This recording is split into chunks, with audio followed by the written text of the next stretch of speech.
नमस्कार दोस्तों। आज हम लोग बात करेंगे ईरान और अमेरिका वॉर के बारे में। ईरान और अमेरिका दोनों 28 फरवरी से अभी तक वॉर लड़ रहे हैं। 28 फरवरी को इजराइल और अमेरिका के द्वारा ईरान पर अटैक किया जाता है और ईरान के supreme leader Ayatollah Ali Khamenei और साथ में उनके 40 टॉप लीडर्स भी मारे जाते हैं। साथ ही साथ अयातुल्ला अली खामेनेई के परिवार के लोग भी मारे जाते हैं। उसके बाद ईरान जो है इस वॉर में कूद पड़ता है और फिर जितने भी खाड़ी देश है उस पर हमला करना स्टार्ट कर देता है। अमेरिकी बेस पर हमला करना स्टार्ट कर देता है, इजराइल पर हमला करना स्टार्ट कर देता है।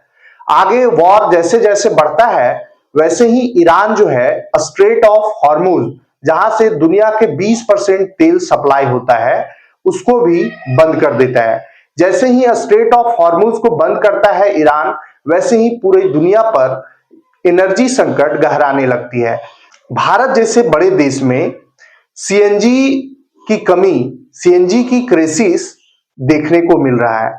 पाकिस्तान चाहे वर्ल्ड के जितने भी देश हैं, सभी देशों में एनर्जी की क्राइसिस चल रही है। अब सवाल यह है कि अमेरिका और ईरान दोनों आपस में किस कारण से लड़ाई लड़ रहे हैं? क्या ये दोनों देश आपसी स्वार्थ के कारण पूरा दुनिया को मंदी की ओर धकेल देंगे? पूरी दुनिया को इसका सजा भुगतना पड़ेगा? सबसे बड़ा सवाल ये है। और दूसरी बात कि ये वॉर जो है उससे सॉल्यूशन निकलेगा? दोनों देश जिस तरह से लड़ रहे हैं, कुछ रिजल्ट निकल करके आने वाला है? केवल तो केवल तबाही है।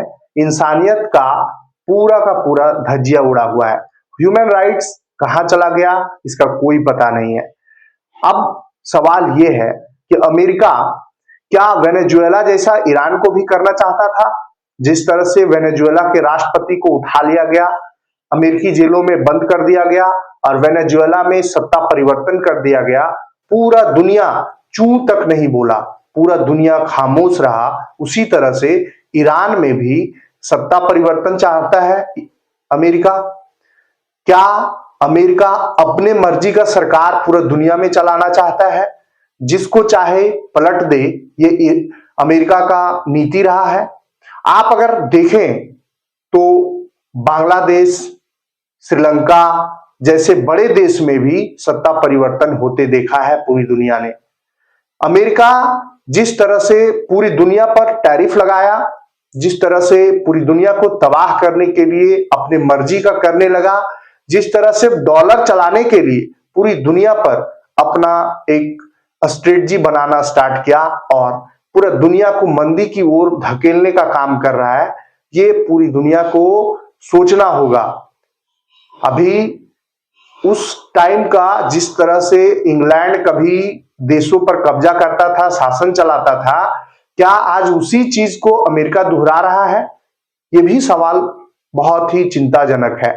पूरा दुनिया के लिए सबसे बड़ा चिंताजनक सवाल यह है कि जिस देश में न्यूक्लियर पावर नहीं है, जिस देश के पास अपना सिक्योरिटी का क्षमता नहीं है, उस देश पर बड़े देश जो है वो कब्जा कर सकते हैं। उस देश में अगर कोई व्यक्ति अपने मर्जी का करता है तो क्या वो देश जो है गुलाम होने के कगार पर आ जाएगा? उस देश पर अमेरिका हमला कर देगा? ये सबसे बड़ा सवाल है। क्या गरीब देश अब इस दुनिया में नहीं रहेंगे? जो देश न्यूक्लियर पावर है उन्हीं के पास जज्बा रहेगा? ये सभी सवाल जो है वो चिंताजनक है और आज पूरा दुनिया खामोश है। आज लग रहा है पूरा दुनिया को कि ये वॉर जो है वो ईरान और अमेरिका का है और ईरान कुछ गलती किया होगा इसलिए अमेरिका उस पर हमला कर रहा है, लेकिन बिल्कुल गलत है। ये वॉर ईरान और अमेरिका का नहीं है।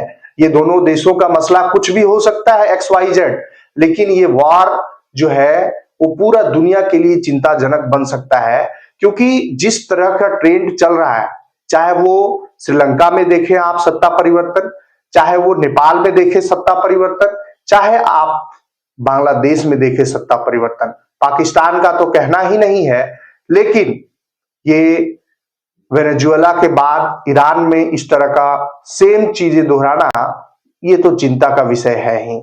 आपका क्या राय है, आप जरूर कमेंट में बताएं। धन्यवाद।